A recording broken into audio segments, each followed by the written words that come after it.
Small child. ZZYXW. I'm naming my kid the alphabet. Dr. Choi, I was trying to watch The Pit and I had to come to Neuro. I had 10 minutes left in the season finale. He was about to kill himself. Spoilers. Do not give it holy away. I've not shoot. finished it. And if I'm in a grumpy mood because I don't get to finish The Pit, I might take it out on somebody.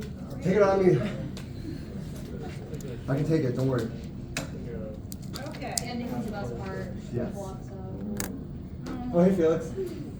Wait, what? I left before the best part? I said the ending is the best part. No! It is. Dr. Choi, I'm gonna watch it right now. Oh. I wouldn't disrespect you like that, Dr. Okay. This is the second to last lecture I will give you. No! Second to last. Savor it. I'm loud. Animated. Okay, so today we're hitting the visual system, and then the last lecture is Monday, taste and olfaction, and then we're kaput. That's the end of your neuroanatomy. You have everything you need to be successful in the case studies. On Wednesday, and I'll try to remind you again Monday, we're gonna do lab in 345. Okay, we're gonna skip a day of VR. I was surprised at how much you guys are struggling in the VR, so I want to do the old way where we just do the cases with me. We'll do the VR cases, and then you can go back and try the VR now kind of knowing what to look for, but I need to maybe change this up. So the VR came at us very suddenly, so I don't have quite the pedagogy I want out of it, but we'll see, okay? Does that seem fair? Okay, that way I know you're prepared for the final exam. That's my biggest worry, is that I haven't given you enough time to really work the final exam. So Wednesday, go back to Schrader Complex 345, and then we'll give you more time to go back into the headsets afterwards, but let's make sure I teach you something. Okay, visual system. This is a very important sensory system for us because as human beings, I would say that this is your superpower. A lot of our brain is dedicated to visual processing. Estimates are anywhere between 25 to 50% of your brain has some role in processing visual information. We do a lot in terms with visual information over every other sense. We are visual animals. We have really quite considerable capacity for vision. Let me double check.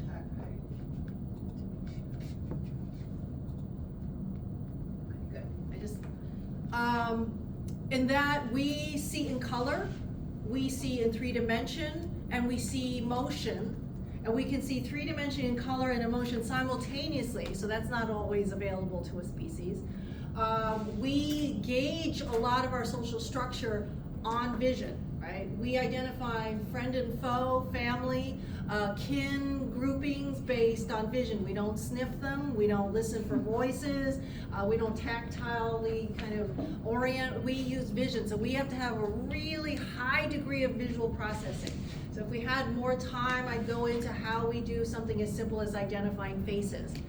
Something that is uniquely obvious, 2 eyes, a nose, and a mouth, a couple of ears, but yet you and I can memorize and identify thousands upon thousands of faces for years, have that information locked in, right? So, but if I were giving you 1,000 different flowers that are all similar but not different, they are different but they're not identical, we would struggle with being able to identify. So we are oriented, and we actually have brain areas dedicated to visual processing just of the face. So this visual system is quite elaborate in human beings. So to understand it, we have to know a little bit of the anatomy of the eye. So the eye is made up of 3 layers, right? It's a big globe, and we have 3 layers from out to inner. So we're going to go through them real quick. The outer layer is known as the sclera. It's written there in the tissue, but I'll write it again. The sclera is essentially the whites of your eye. So we all can see the whites of our eyes. Normally the sclera is all the way around to the parts that you can't see, the side that's facing the brain. And then at the front, the outer layer becomes the cornea, okay? So the front outer layer is the cornea.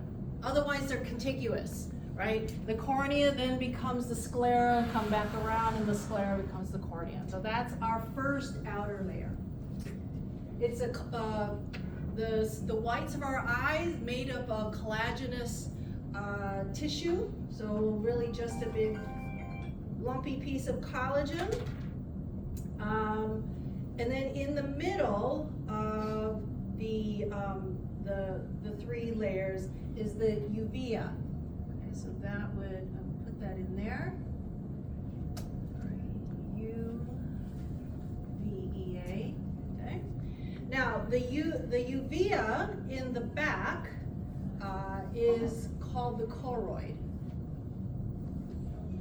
Okay, so this term choroid, if you look at the fine lines, are actually pointing to this dark segment, this dark partition.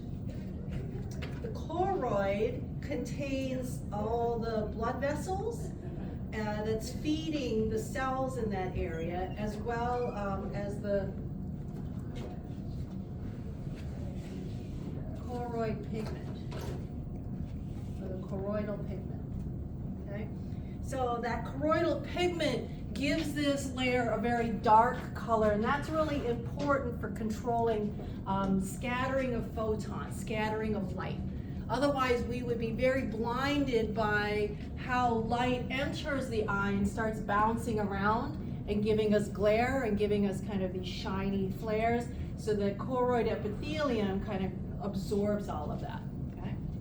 Now in the front, because we don't have the same tissue up in front, the uvea section is made up of the ciliary body. So this is the ciliary body, and here is a big magnification of that ciliary body.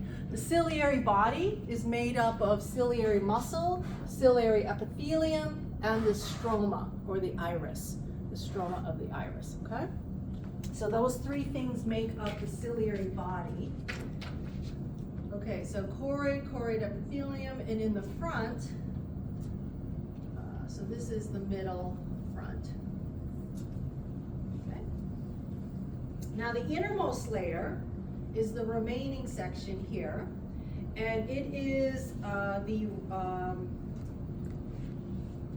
retinal pigment epithelium, so RPE, epithelium, and the neural retina itself. And that is made up of photoreceptors. Okay. So you can see the RPE here, and then all of these are, the remaining here are all the photoreceptors. Why is this important? So something clinically that can happen is normally there should be no space between the retinal pigmented epithelium and the retina. So there should be adhered really tightly, because the RPE in this choroidal section provides all the blood supply to these cells. Without them, those photoreceptors die. And so when they start to separate, which they can, if there is a space that develops between the RPE and the neural retina, that is called a retinal detachment. We've all heard of that, but this is what it means. We do not want any of these cells to get too far away from their blood supply, otherwise we lose those cells. You will show blindness in that section. So depending on how large the detachment is, you can lose vision. So they're very, you can walk in with into an emergency room and they will see you right away if you have a retinal detachment is that severe, okay? So, okay. Oh, and then the front end of the intersection is, of course, the lens. Okay. Any questions about our three layers? Okay. Now we have two kind of humors. We have an aqueous humor. Okay. The aqueous humor is a secretion from the ciliary body. It's actually coming from the ciliary epithelium, and it secretes, here's the epithelium, it secretes here into this anterior, or the posterior chamber. So the posterior chamber is just that little section that's underneath the ciliary body, and then it flows to the anterior chamber, which is AC, okay? So we secrete here from the very corner, so from the epithelial cells, and then we travel from the posterior chamber into the aqueous chamber, and that kind of inflates the space behind our cornea. Now this aqueous humor has a turnover rate of about 15 exchanges a day. Okay? So there has to be like a full volume exchange 15 times a day. So therefore, as these cells secrete, there has to be a way for an exit. You've all heard of the what glaucoma is. We know it's a buildup of pressure. The pressure is here. Either the secretion of our aqueous humor or the exiting of our aqueous humor is out of balance. And then we start to have more pressure in this anterior chamber than we should. By putting pressure in here, we start to push everything down, and it ultimately creates pressure on the most delicate part of our eye, and that's that retinal field. So that's another way to lose vision, is to have extra or excessive pressure here that pushes it all the way to the back and kills off these cells. That's why glaucoma is a dangerous disease. Yes? Is there a reason why it secretes only in the posterior chamber? No, it's really, the Y is where the cells that are creating them, it's the epithelial cells, and that's just where they're located. Why they flow from here to here, I don't know. That's a good question. Nathan? It's the ciliary epithelial cells. The ciliary epithelial cells secrete this aqueous humor, which is a very plasma-like clear fluid. Okay?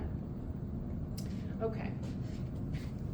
Now, in addition to the aqueous humor, there is a vitreous humor. Okay? This is a more gelatin-like substance that makes up the majority of your eye globe, right? It's what gives it its kind of squishy feel. This is what you're really sort of feeling. So this gelatin that's in here creates the shape of your eye. It doesn't really do anything else except for something that came to me was, as especially women get older, the vitreous humor can shrink a little, and as it shrinks, it starts pulling on things like your retina. So I had, like my first year here, I think it was the first month I was employed at Marquette, I started to see flashes of light, and I was talking to my friend from where I left. I had come from Pittsburgh.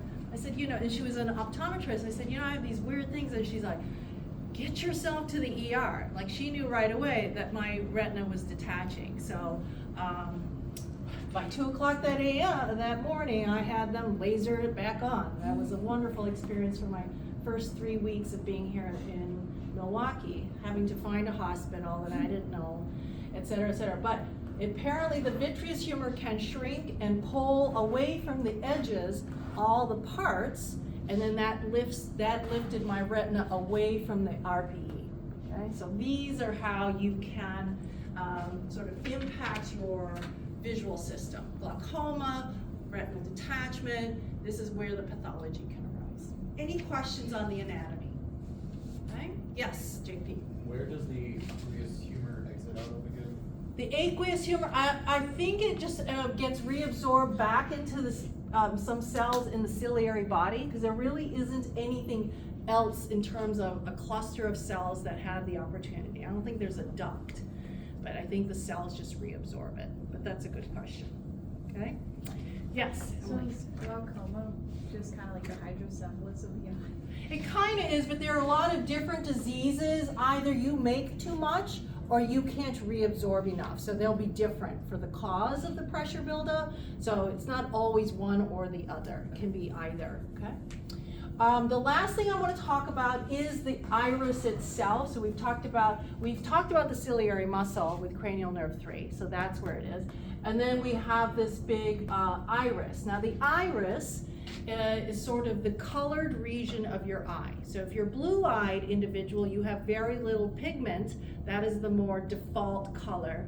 And if you're like my eyes, not only do I have color in the iris, but I'll have it in the stroma. So I have super, super dark brown eye. You can hardly tell the pupil from the brown color, right? So that's the color that's found, the pigments in there is a protective feature. It absorbs a lot of extraneous light, and it also prevents light from penetrating the iris itself. So if you're blue-eyed, you have the least amount of protection. UV radiation can actually penetrate the iris itself. You're less protected. You should be wearing sunglasses a lot.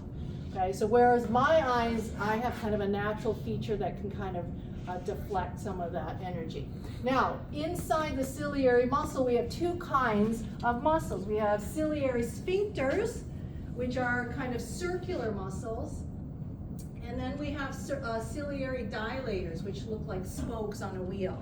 Both of those are involved in contracting and expanding the size of the pupil, so that is what allows the amount of light to come in. So normally we don't allow light through the iris. That's what they're designed for, except for, of course, the blue-eyed individuals. There'll be a little light that penetrates, but otherwise the window shade option is what allows you to have certain amount of light under whatever conditions, okay? So that's the anatomy. All right. So let's get to the more neural side. Let's talk about the retina. The retina is found in that innermost layer here, okay? We do not have photoreceptors everywhere on the inner layer, but mostly on the very back side. And one of the most important regions back there is the fovea. The fovea is the region of the retina that has the highest visual acuity. So it turns out this small spot, so here I'll circle the fovea and I'll box the fovea, okay? So it's really making up a small proportion of the retinal field, but the fovea contains the most number of visual photoreceptors involved in your vision. So about 50% of your vision is coming out of that fovea. 50% of the optic nerve is mostly coming from the fovea. So everything is happening in a very small spot in the back of your eye. So in the fovea, this is where you have the high resolution, high detail. It's also where we see color vision, okay? And it's what we use, the fovea is most active in brighter light conditions, okay? So not so much in here, we're relying on a different photoreceptor in here, so we're probably maybe 30% of the color photoreceptors and 70% the other ones. So I'll tell you about them in a second. Okay, so that's the fovea. Now we have a macula. The macula, think about it as a donut ring around our fovea. So it would be something like this. It's 3 to 5 millimeters around our fovea, okay? So here would be the macula in cross section. So the macula is an area that also has high visual acuity, not as good as the fovea, okay? And so we have, in this case, less numbers of cones and more of rods, and I'll explain that in 2 more points down my list. And this has no color vision, or very low color vision, and it's mainly for low light conditions is when we use the macula more, okay? Now, the last anatomical distinctive area in the back here is the optic disc. So this is always medial, or we could say nasal, closer between the center of your eye towards your nose, so the nasal side of your eye. And this is where all the axons are gathering to leave. So they're gathering as your cranial nerve 2 to leave the eye, okay? So as a result, this is where all the stereo speaker wires are all grouped together. They're leaving, they cannot have any photoreceptors. So you don't actually see anything in the optic disc. So this becomes your de facto blind spot. And each eye has a blind spot. and they do not align with each other. So you have two separate blind spots that, if you could see them, would be not overlapping.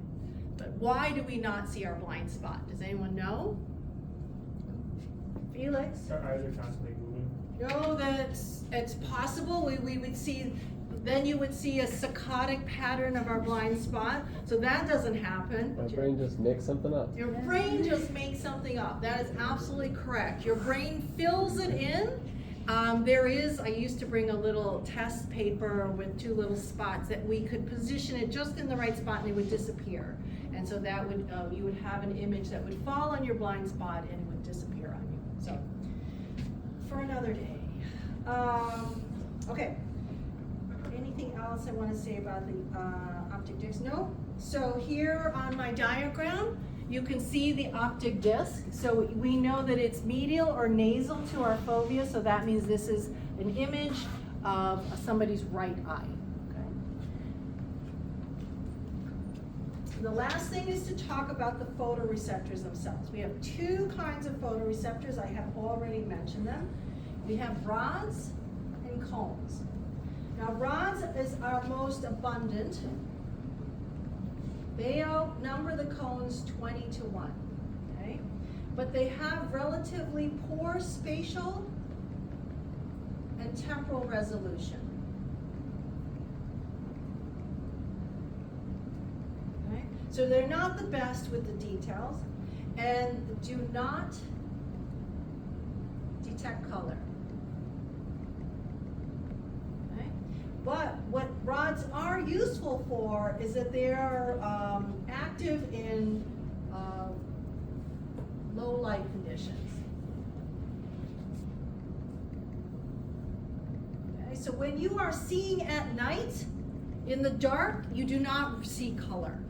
And so you can imagine, there are a lot of examples of people who are in eyewitness accounts. They saw this and that, and this color car drive away. In pitch dark or in dark, they really can't see. They're not functionally able to see color. It's only until a car drives under a street lamp or something, but otherwise you can't believe that they saw any color. Okay, so they don't work with color. They're the predominant photoreceptor in dark conditions. So right now you probably have more cones or more rods activated right now in this sort of internal lighting system than you would cones. When you go out, if today was a sunny day, then you will be saturating the rods. They'd be at 100% capacity, and then you would then be using cones to differentiate. Okay, so that's their hierarchy. Okay, so then opposing that, of course, are the cones. So they are the most abundant, or the least abundant, sorry, but they are important for the highest acuity vision. They are really high in spatial and temporal resolution. Okay, and they work in high, or in, let's not say high, bright light conditions. Okay? All right. Any questions? Yes? When you say temporal resolution, does that mean like your peripheral vision? No, it means how fast can you see something. So there is some motion that looks blurry to you, right? That means you don't have enough temporal resolution to pick it up. So if you have very poor temporal resolution, it means more things will pass across your eyes and not really be easily detected. It becomes kind of a smeary blur. But with a higher temporal resolution, you can find detail along the way. So it's like watching a baseball leave a batter's bat, right? You will never see something with, you can't see the stitching or any of the details, or if you had a big old stripe around it, you would not see it at that speed. But at somebody tossing it, you might say, oh, they're using the stripe ball or the non, you might be able to detect some of those details. So it's really about literally temporal, tempo, speed. Good question. Anyone else? Okay, yeah, Patrick. Are blind individuals more likely to go blind or need glasses? They're more likely to suffer UV damage than brown-eyed individuals. So somewhere along the line, blue-eyed individuals should have been told, you should have polarized glasses, lots of sunglasses, protect yourself on your days in that bright light. Yeah. Can you point out where the maxima was? So the macula is, if the fovea is this concentrated area here, the macula is an oval around it, so like a donut around the fovea. So macular degeneration, you've heard of that, right? So that means the individuals are left with only being able to see stuff in their periphery because the cells in the center are starting to die away. Yeah. Is that the same as macular telangiectasia? I don't know if I said that right. I don't know. You don't know? Yeah. But you let me know. My mom has it, so Oh, I didn't know if you knew what that was. What kind of vision is preserved or lost with her? I think she said she can't really see very well in the center. Yes, so macular degeneration is that kind of loss of cells in the center, and then what remains are what's in the periphery. So, yeah. Okay. So the macula includes the fovea. Yes, but it's degenerating from the center out. So they have tunnel loss, and then they can only see on the side, so they tend to turn their heads to be able to see out the side, their peripheral vision, and then that vision slowly gets squeezed out, and they'll see less and less. Can the brain compensate for that? Nope, it's usually the ability to compensate for a blind spot came early on. So I'll show at the last slide, you can burn out a small segment. Let's say you decided to stare at the eclipse and you burn out what they say, well, burn out that you can do that. And then one year I had a neuroanatomy student's like, I did that as a kid, I'll bring you she has a photograph of a fundoscopic ophthalmological photo, and there it is, the little scotoma. She's like, feel free to show it. I should pull it out. I've got it somewhere. Yeah. Anyone else? So why is it macular degeneration if it's really starting with phobia? They didn't ask me to name it, so I don't know. There must be a reason. There's probably some derivative in there, but I've never looked at it. I knew someone would ask me this once, and I'm not prepared. Sorry. Okay, so let's talk about how light works in this eye. So note that, remember, in our pupil, because of our iris, it's the kind of window shade allows eye to go into this aperture, and so the light has to travel through the aqueous humor, has to travel through the vitreous humor, and then so this is a cross section of what's happening in the back. Light is traveling this way, and notice that it has to go all the way to the back to pick up the business end of our rods and cones. So our cones and rods are named by the way they histologically appear. So the cones have a pointy side and the rods have a square side. So this is kind of what they look like, okay? Yes? I really wanted to ask this question, but I had to pee. Okay. Macular degeneration. Yes. That's a thing, I hear that all the time. Yes. No!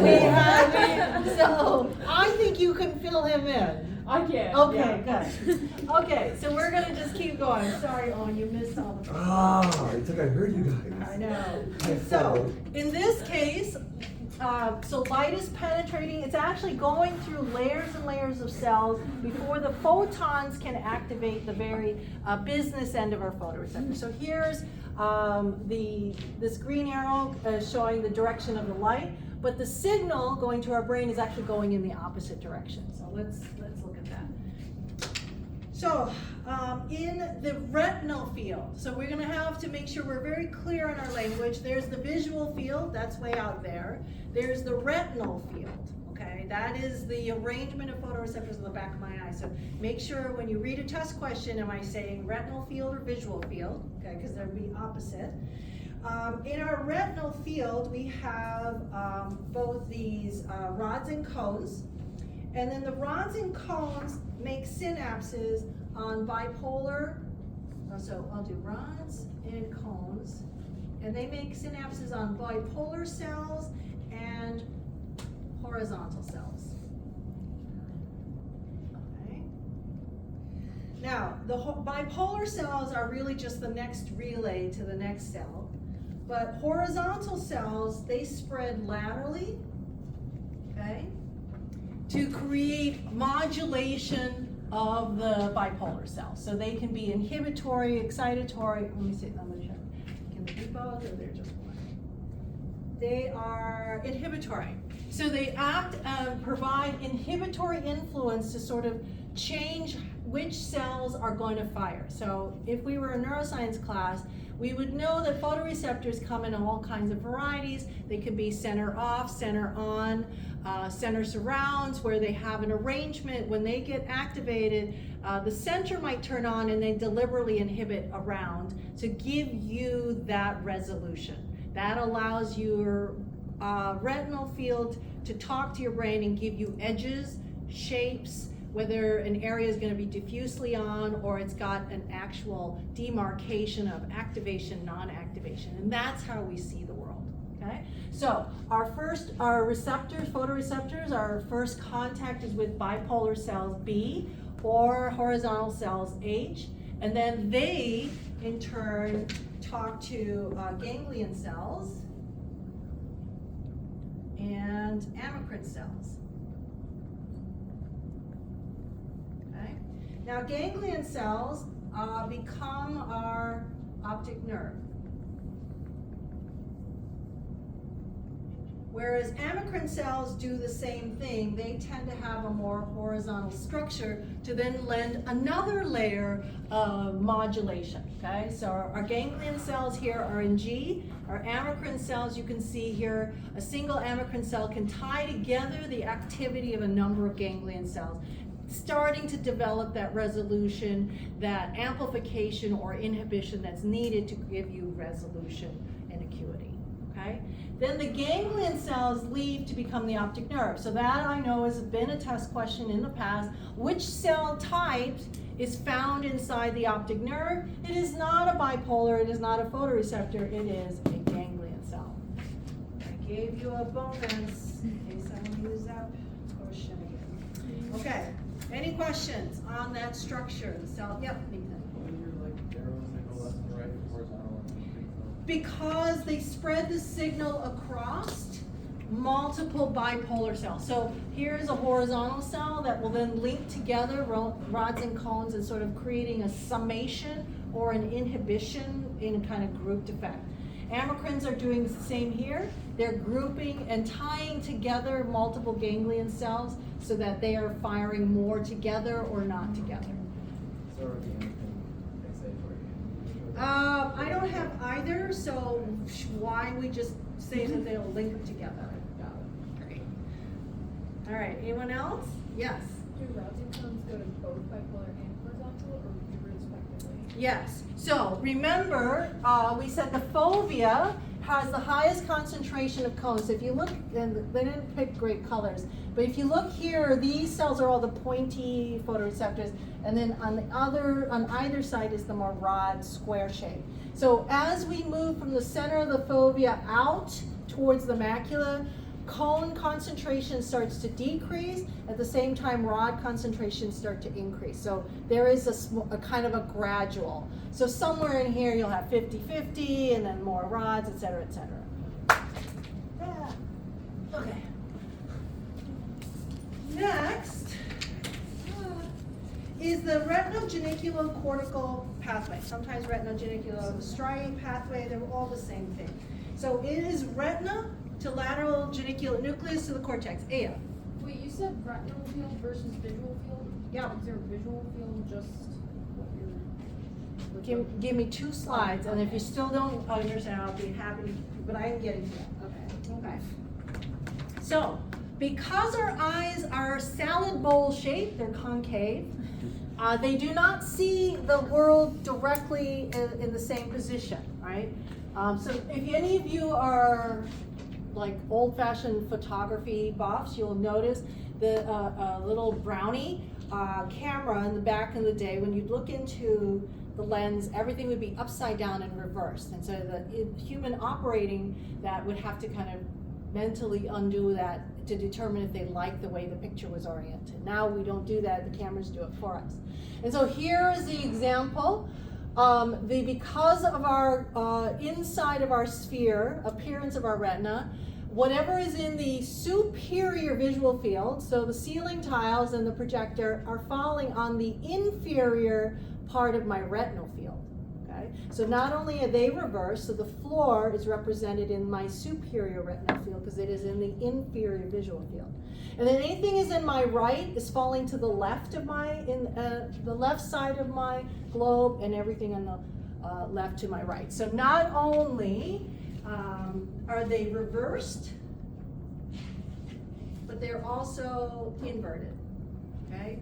So that means what is happening in the visual world being translated to my retinal field, that's their orientation, okay? So whatever is up here is falling in the lowest part of my retinal field, and what is down below is on the top, okay? Now, in terms of left and right, when the retinal field is about midway to the nasal side, okay, so the most interior medial side, those retinal photoreceptors and their ganglion cells will cross at the optic chiasm. But those in the temporal field, the retinal field, do not cross, they stay ipsilateral. Why does this work this way? So that ensures the left side of my brain is going to see everything in the right side of my world, okay? So if I have an object here in the right side, it will fall on the nasal side of this eye, and it will fall on the temporal side, on the temples of my other eye, okay? And so notice that the nasal field sends it over to the chiasm, but the temporal field does not. So by the time we get to the LGN, we have only information from the right side of my world, taken from two different eyes. Okay, so that's the color scheme in here. And then by the LGN, by the time we get to the visual cortex, everything is orange, and that was from the right side of the object that I was looking at. Does that make sense? Okay, so you just have to remember where to cross. Only the nasal portion of the retinal field will cross at the chiasm. The temporal does not. Okay? Okay, questions? Yes, Aya? What were you said the superior visual field hits the inferior retinal field? Yes. Just like the right visual field is hitting my left retinal field. Everything is opposite and reversed. Okay? Okay. Any other questions? All right, sweet. Okay, now we have talked about retina to geniculate, and then geniculate to the visual cortex. How do we get to the visual cortex from the LGN? Optic radiation, excellent. So here are my optic radiations. They're coming from my LGN here in red, but I'm going to add another layer. There are two kinds of optic radiations. There is the superior and inferior optic radiations. Okay? Well, let me do it this way. Optic radiations. Okay. Now the superior optic radiations, we often don't call them that, we just call them optic radiations. But the inferior optic radiations, we often refer to them as Myers loop. Okay. So as they are leaving the LGN, we just go into slightly two different pathways. We can take this normal optic radiation or the superior route, or we can take the Myers loop, which is the inferior optic radiation. The Myers loop does a little extra. It goes forward into the temporal lobe and then swings back and then joins up with the rest of everybody at Bartman's area 17. And the reason this is significant is that we will see in some cases where you have severe temporal lobe damage, and then all of a sudden you have visual loss, and it's not where you were expecting it. And that's because you have inferior radiations that will travel inside that temporal lobe. They kind of go forward before they come back to the rear of the brain. Okay, any questions? Okay. Yes. Why does it do that? Why does it do that? I don't know the why. I wasn't in the master design meeting, but it's probably because, if I had to do my best BS guess, it is in the embryological development. So remember, when you became a tube, you were a neural tube, then the different parts of the tube would grow faster than the other. And so what I think is that this embryological area could have stayed together with the others, but it kind of got caught up in the expansion of the temporal lobe. Yeah. All right, anyone else? You're very lively with the questions, I like it. Okay, so, what you have to remember now is that they carry different pieces of information. The inferior optic radiation, so the inferior radiations. Oh, wait, before I tell you that, let me do one more division. Okay, when we get to Brodmann's area 17, we can divide them as well. And they're divided by the calcarine fissure. You thought I made you learn that for no good reason. So the calcarine fissure divides the Brodmann's area 17 into two big areas. We call that the upper bank and the lower bank. Okay? So represented in blue and red, this is our calcarine fissure right between. So the blue is the upper bank and the red is the lower bank.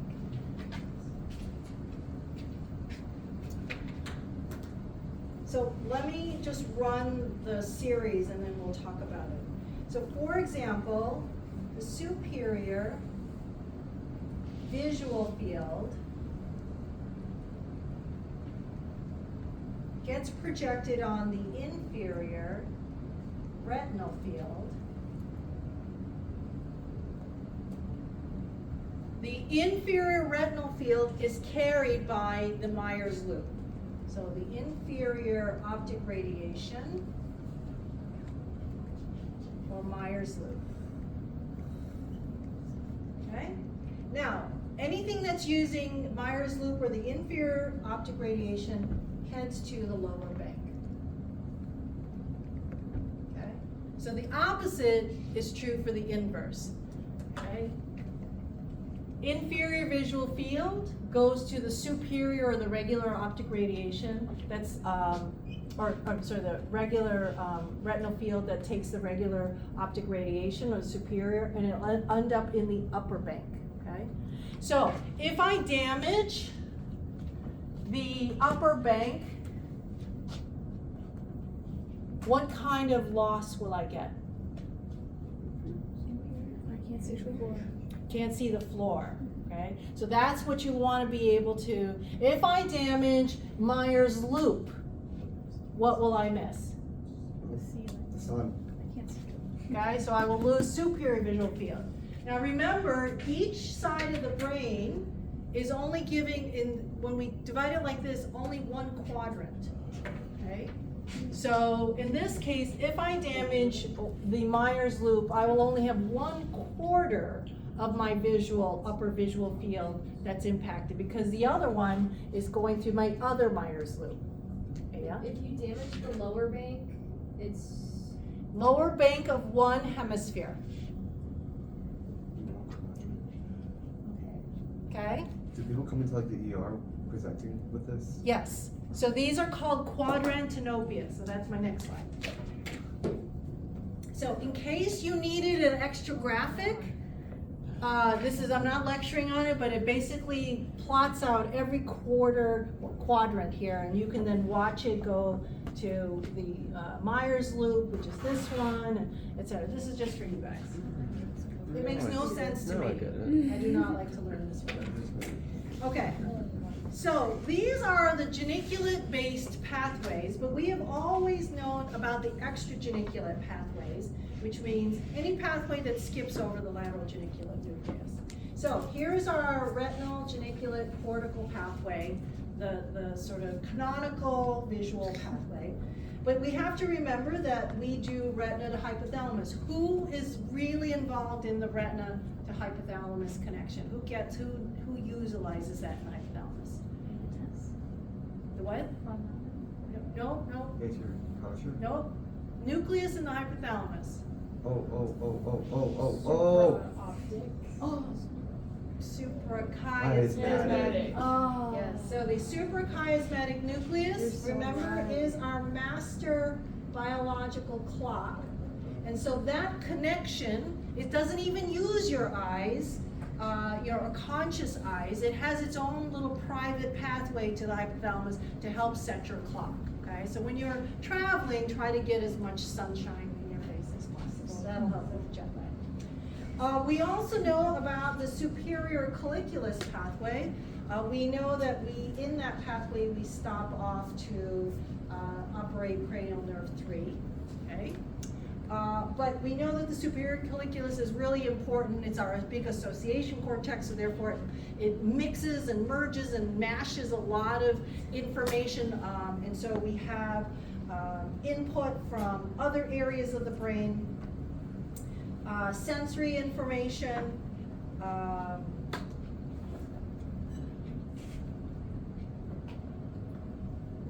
somatosensory, we know auditory, we know we have other areas of cortex, other cortical areas, and these can be reticular formation, inferior colliculus, spinal cord,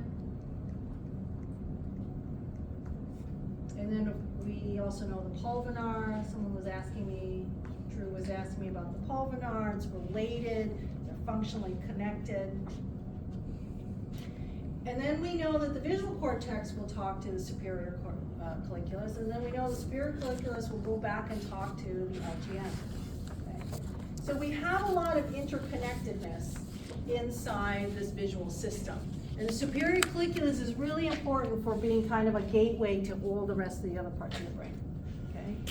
Yes? So let's say I just like my superior collicular. That's a great question.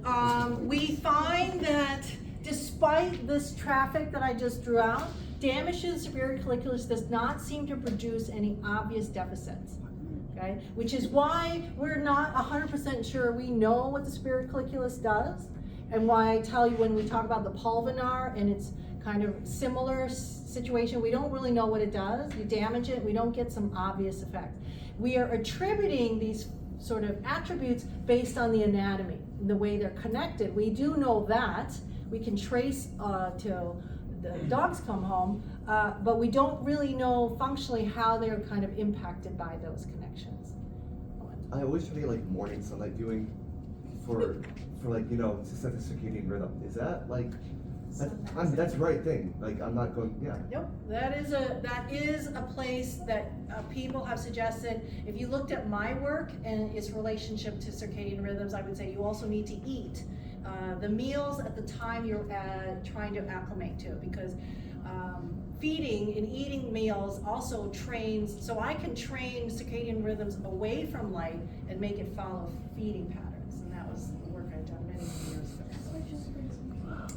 Okay, so this is just a reminder slide. You've all seen it. Remember the relationship between cranial nerve 2 with 3 has a lot. So now we understand, here is the optic nerve, this is the cranial nerve. We go into the LGN, and then we go to these pretricutal neurons that then bifurcate and then activate both Edgar-Westphal's to create consensual pupillary constriction. Okay, so this is just to remind you that we're at the other side of that pyramid. And this is my last slide, and it is important for you to understand all the different ways you can lose visual information. So this is a nice graph that shows kind of one by one. This first one is called a scotoma. It means you have lost a small area. So for me, it could have been where my retina was starting to detach, or it could be where you were staring at the eclipse without having your little eclipse box. But what you have is a small area of dead photoreceptor, so it's no longer able to provide visual information, so you will have this permanent blind spot that follows. Okay, this is different than your inherited congenital blind spot. Your brain was adapting already to it. In this case, in adult, you probably won't adapt and fill it in. Okay, so you'll always have this kind of blind spot with a saccadic movement. Now, if you damage anywhere between the eye and the optic chiasm, you'll have monocular visual loss. So that means if I destroy anywhere in the entire retina, I pop my eye out, I cut my optic nerve, anything there and out more distally, you lose vision in one eye. You only have vision from one eye. The C is you could have a lesion at the optic chiasm. Remember, that can be due to an adenoma, a pituitary tumor, because they're right there up against the optic chiasm. And then what you'll get is called a bitemporal hemianopia. So the rest are, the next two are hemianopia, which means I lose half my visual field. So this is what you are seeing outside of your eyes. Okay? And in this case, this is the only way to get bitemporal hemianopia, because remember, what is crossing at the chiasm? Only the nasal fields, which are representing the temporal visual field. So that's why I'm losing the temporal visual space. Okay? The next place I can lose it is if I damage the LGN, the optic radiation, or the entire one of my visual cortices on one side. I will get a homonymous hemianopia, meaning the visual loss is on the same side for each eye. Okay? Now, so those are homonymous hemianopias. The next one is a little more fine loss. I don't lose the optic radiation, but I lose one of them, either the superior or the Myers loop, or I damage only the upper bank or the lower bank. These would be a little more precise, and then I would get a contralateral quadrantinopia. Okay, so a lot of times when you have strokes in a temporal lobe, you can develop this, right? Because we can pick up the Myers loop. Or tiny strokes in the occipital lobe where you can confine it to the upper or lower bank. Okay, Emily. So what would those last two coincide with in terms of like what could damage it? Lower bank, upper bank, or why? Again, small, tiny strokes of a small vessel from the posterior cerebral artery. Or you have a larger stroke in the temporal lobe, the middle cerebral inferior division, and it's deep enough to have picked up some of the Myers loop. Okay? Because it's so anterior, there's a way to damage only the inferior optic radiation of the Myers loop that doesn't overlap with the superior. So if you catch it up here, you have a very clean way to interrupt half of the optic radiation. What about like the lenticular striate arteries? They would in fact the LGN, and you are be more likely to kind of get homonymous hemianopia. Okay. Any other questions? All right, it's very straightforward. Nothing should be tricky in here. And I finished on time. Yay! Happy Friday. And I will see you Monday for the very last lecture. No! Yes.